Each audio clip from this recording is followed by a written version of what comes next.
सभापति महोदय, सदन में आज राष्ट्रीय सेहत और स्वास्थ्य देखरेख भर्ती आयोग विधेयक 2021 पर चर्चा हो रही है। निश्चित रूप से पक्ष विपक्ष के सभी सांसदों ने इस बिल का समर्थन भी किया। ये एक अच्छा विधेयक है। ये विधेयक इस क्षेत्र के पेशेवरों की शिक्षा और सेवाओं के मानकों का विनियमन करने के उद्देश्य से लाया गया, ऐसा मंत्री महोदय ने बताया। चिकित्सकों, नर्सों, दंत चिकित्सकों और फार्मासिस्ट पर निगरानी के लिए संबंधित नियामक संस्थाएं, लेकिन सेहत और स्वास्थ्य देखरेख पेशेवरों के लिए अभी तक ऐसी कोई व्यवस्था नहीं थी। और जैसा कि राज्यसभा में मंत्री जी ने कहा था कि कोरोना महामारी के दौरान चिकित्सकों और नर्सों के अलावा स्वास्थ्य सेवाओं से जुड़े कई कर्मियों को अपनी जान गंवानी पड़ी।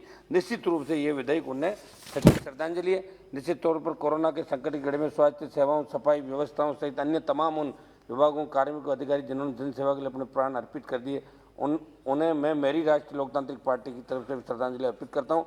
कोरोना का कहर वापिस देश में बरपने लग गया और सरकार को इसके बचाव के लिए प्रयासों में और तेजी लानी होगी।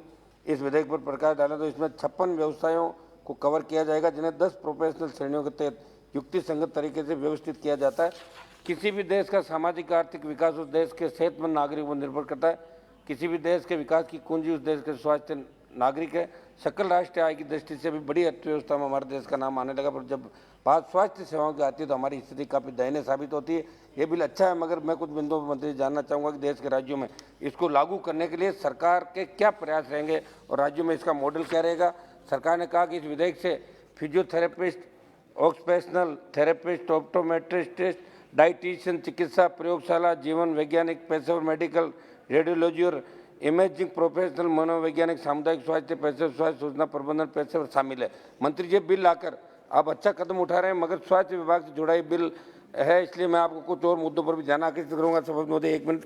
आज ग्रामीण चिकित्सा व्यवस्था को मजबूत करने की जरूरत है। एक तरफ हम कानून बनाकर देश की स्वास्थ्य सेवाओं को बेहतर बनाने का दावा कर रहे हैं, दूसरी तरफ गांव डाणियों में बुनियादी चिकित्सा सुविधाओं के अभाव में और विश्व स्वास्थ्य संगठन के मानक के अनुसार देश में 1000 की जनसंख्या पर एक डॉक्टर की उपलब्धता का जो मानक है, उसमें हम आज भी दूर हैं। इस पर आप विचार करें।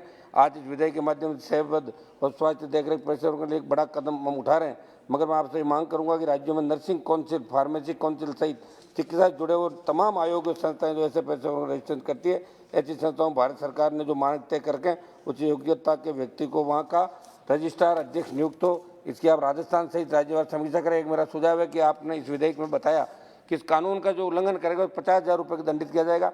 आप इसमें आपराधिक मुकदमे दर्ज करने का प्रावधान लाओ ताकि किसी की जिंदगी से खिलवाड़ नहीं हो। हम आयुष्मान योजना, हेल्थ बीमा सहित कई मुद्दों को लेकर स्वास्थ्य सेवाओं को बेहतर करने की बात करते हैं। मेरे से पूर्व मान्य सदस्य इस बात की चिंता की है और मैं आपके माध्यम से मंत्री जी यही मांग करूंगा कि प्राइवेट अस्पतालों में जिस प्रकार मनमाफिक रूप से राशि ली जाती है, उस पर नियंत्रण के लिए कठोर प्रावधान बनने की जरूरत है, क्योंकि भारत में आर्थिक असमानता के कारण स्वास्थ्य सेवाओं की उपलब्धता में अभी भी काफ़ी विषमता है। निजी अस्पतालों की वजह से संपन्न लोगों को तो गुणवत्ता युक्त स्वास्थ्य सेवा उपलब्ध हो जाती है, किंतु गरीब एवं निर्धन लोगों संबंधी स्थिति काफ़ी चिंताजनक बनी हुई है।